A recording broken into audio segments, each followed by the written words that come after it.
मेरे in laws और मेरे हस्बैंड मुझे बहुत ज़्यादा परेशान करते थे और मैं उनके सामने कभी खड़ी नहीं रह सकती थी, मैं अपनी बातें नहीं रख सकती थी।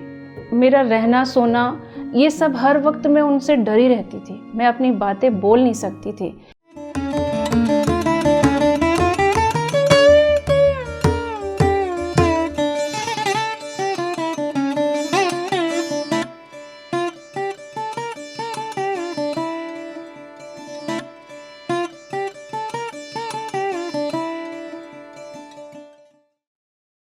नमस्कार फ्रेंड्स, मेरा नाम नीलम सिंह है।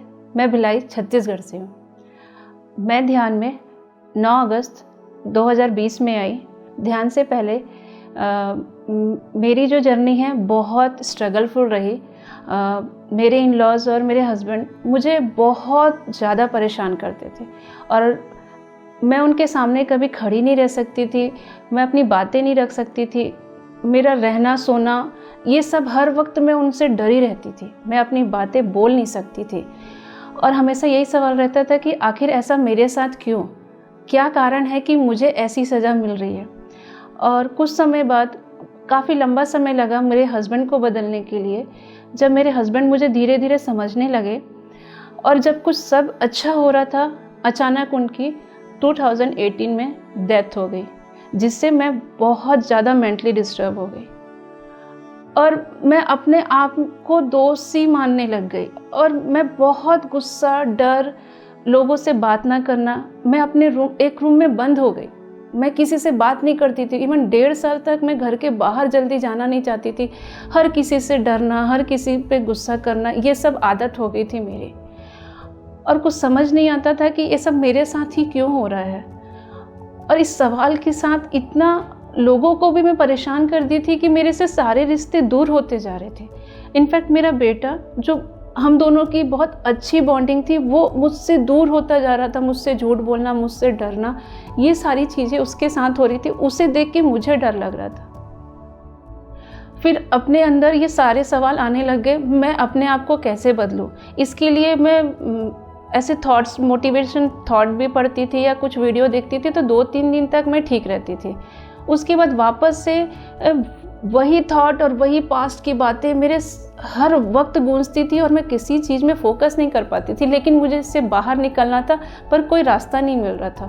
और 9 अगस्त को जब मैं मार्केट गई तो स्पिरिचुअल से जुड़े जगदीश सर थे, वो मार्केट में मुझे मिले और ऐसी बातों बातों में उन्हें बताया कि मैं मेडिटेशन सिखाता हूँ। तो पहले मैं सोची कि मेडिटेशन सिखाते, मुझे पहले पता था मेडिटेशन का मतलब होता माइंड को शांत करना, गुस्सा थोड़ा शांत करते, मैं ये सोची थी। तो सर ने बोला, मैम आप स्टार्ट करो, आपकी चीज़ें बहुत अच्छी होंगी।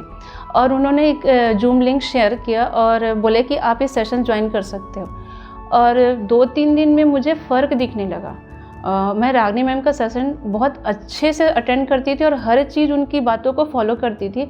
और धीरे धीरे मैं देखी, 1 हफ्ता हुआ, 1 हफ्ते के अंदर मेरी जो जितनी कमियां थी वो धीरे धीरे कम हो रही थी। इनफैक्ट जो बातों से मैं हमेशा रोती थी, गुस्सा करती थी, वो धीरे धीरे कम हुआ। लेकिन दर्द पूरी तरह से ख़त्म नहीं हुआ। उसके बाद जब अंदर से ऐसा फील हुआ कि मुझे अपना ध्यान को और बढ़ाना चाहिए, जैसे जैसे मैं ध्यान को बढ़ाते गई, मेरे जो नेगेटिव थॉट थे वो धीरे धीरे कम होते जा रहे थे। बहुत सारी कमियां थी, अपने आप दिख रही थी कि वो कम होते जा रही है। और ऐसा ध्यान को बढ़ाते बढ़ाते ऐसे बहुत सारे अनुभव भी होने लग गए थे। और तब मैं रागनी मैम से भी कुछ बातें शेयर करती थी, तो मैम बहुत खुश होती थी कि हाँ, काफ़ी चेंजेस आ रहे हैं। और इसकी वजह से मेरे बेटे और अक्षत में सबसे पहले हम दोनों का रिलेशन धीरे धीरे मजबूत होने लगा। और एक दिन जब सुवर्णा मैम अपने आते हैं सेंटर पे, तो जब मैं उनसे मिली तो उनसे मिलने के बाद मेरे में काफ़ी चेंजेस आए। उनसे मिलने के बाद वो सही रास्ता बताने लगे। जब हम सेंटर पे गए तो मैम ऐसे नॉर्मली बात की, तो हम सारी बातें मैं उनको बताई। उसके बाद कुछ दिनों बाद पत्री सर आए। पत्री सर का बर्थडे भी था, तो वो ऐसे मेरे मन में आया कि इतने सारे लोग पत्री सर से मिलते हैं, इतना अनुभव होता है, क्या काश हम लोग जा सकते, क्योंकि हमारा जाना मैं कभी सोची नहीं थी कि मैं भिलाई के बाहर कभी जा सकती हूँ। पत्री सर जब रायपुर में आए और मैं बहुत खुश हुई, सुवर्णा मैडम हमें मिलने के लिए लेके गई। पहले दिन बहुत अच्छा लगा। और सेकेंड डे फिर मैम पत्री सर के साथ सुबह से लेकर शाम तक थे। तो मैं उनसे पूछी क्या मैं जा सकती हूँ। तो मैं जिस दिन उनके साथ गई, पूरा टाइम पत्री सर जहाँ जहाँ गए और सुवर्णा मैम दोनों के बीच रहने से मुझे बहुत बहुत सुकून मिलने लगा। और जिस दिन मैं पत्री सर से मिली सामने, मैं उनसे कुछ बोल ही नहीं सकी, सिर्फ मैं उनको एक देख रही थी, सिर्फ देखती जा रही थी और सिर्फ मेरे आँख से आंसू निकल रहे थे। वो मुझे कुछ कुछ पल देखते और देखने के बाद कुछ भी नहीं बोले और मैं भी उनको वैसे ही देख रही थी। लेकिन घर आने के बाद दूसरे दिन से मुझे कुछ चेंज लग रहा था, पर मुझे समझ नहीं आ रहा था मुझे क्या हुआ है। फिर उसके बाद कुछ पूर्णिमा ध्यान आया, पूर्णिमा ध्यान सेंटर पे रात भर किए और उस दिन भी मुझे बहुत चेंजेस लगा। मैं मैम को बताई क्योंकि मेरे बॉडी में बहुत राइट साइड पे हमेशा पेन रहता था। फिर नेक्स्ट डे हमारी स्वर्णा मैम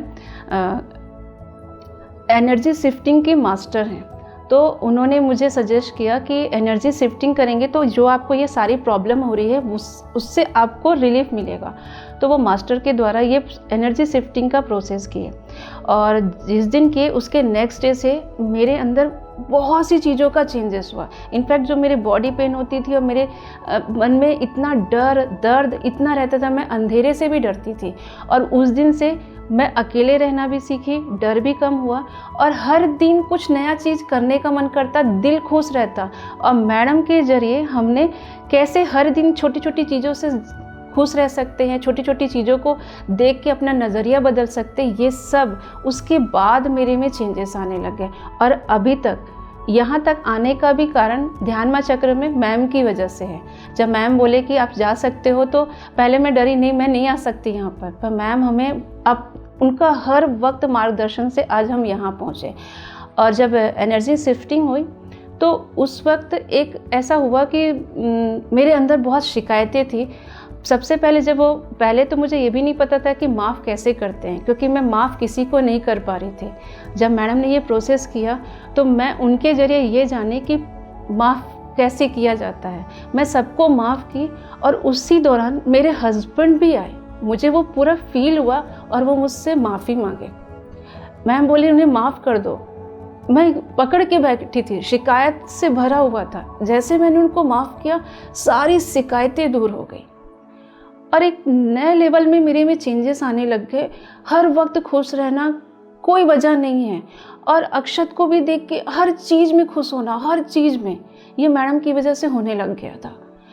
और जब यहाँ ध्यान माँ चक्र आने की बात हुई तो ऐसा लगा जैसे मुझे कोई खजाना मिल गया है और मैं इतनी खुश थी यहाँ आने के लिए। मालूम नहीं ऐसा क्यों हो रहा था, लेकिन अच्छा लग रहा था। और यहाँ आने के बाद हर दिन एक नई चीज़ सीखने को मिलती है। सब लोगों को देखने से अब मुझे डर नहीं लगता, इतने सारे लोगों के बीच रहने से बिल्कुल डर नहीं लगता, बातें करने में डर नहीं लगता, कॉन्फिडेंस लेवल बढ़ते जा रहा। जितनी मेरी कमियां थी वो धीरे धीरे ख़त्म हुई और जो सबसे ज़्यादा था, पास्ट को लेके मेरे इतनी शिकायतें थी कि दिन रात वो चलता रहता था, वो सब ख़त्म हो गया। आज के डेट में मुझे किसी से कोई शिकायत नहीं है और ना मेरे माइंड में वो थॉट चलते हैं। आज मैं बहुत खुश हूँ और ये मेरे इस ध्यान में आने की वजह से हुआ। जब मैम ने ये सारे प्रोसेस किए काफ़ी चेंजेस आए। और मैं ये बताना चाहूँगी मेरा 3 सबसे ज़्यादा अच्छा अनुभव रहा ध्यान में। पहला अनुभव हुआ पितृपक्ष के पहले दिन। पहले मेरे मन में एक डर था कि क्या मैं जिस लाइन में जा रही हूँ वो सही है कि नहीं है, क्योंकि इतना सारा हो चुका है कि डर लगता था। तो उस दिन मेरे फादर इन लॉज आए, उनका जो चैतन्य है वो मेरे सामने दिखाई दिया और उन्होंने पहले बहुत ब्लेसिंग दिए, अक्षत को और मुझे बहुत ब्लेसिंग दी और वो बहुत खुश थे। जब उन्होंने ये बोला कि बेटा जिस लाइन में तुम चल रहे हो, ये जो संस्कार अभी दे रहे हो, चल रहे हो, ये बहुत अच्छा है, बिना डरे इसको आगे लेके जाना, इसे रोकना नहीं। उस दिन से मुझे सबसे ज़्यादा जिस चीज़ का डर था पूरा ख़त्म हुआ कि हाँ जिस लाइन में मैं जा रही बहुत सही है। और दूसरा अनुभव वही हुआ जब मैडम प्रोसेस किए, क्योंकि मुझे ना अंदर से दर्द होता था कि मेरे हस्बैंड जाते वक्त मुझसे बात नहीं किए, बहुत सी शिकायतें थी। लेकिन जब वो मेरे सामने आए और वो हाथ जोड़ के जब मुझसे बोले कि जो भी किया उसके लिए मुझे माफ़ कर दो, मैंने उनको माफ़ किया और पूरी शिकायतें दूर हो गई। ये मेरा दूसरा अनुभव रहा, क्योंकि इतने दिनों बाद मैंने उनको देखा।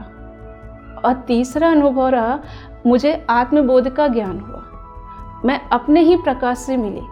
पहले मैं सिर्फ सुनती थी और मानती थी कि हाँ प्रकाश होता है, लेकिन कुछ समय पहले ही मुझे प्रकाश से मिली। मैं प्रकाश से बात की कि ये मेरा प्रकाश है, प्रकाश होता कैसा है, दिखता कैसा है।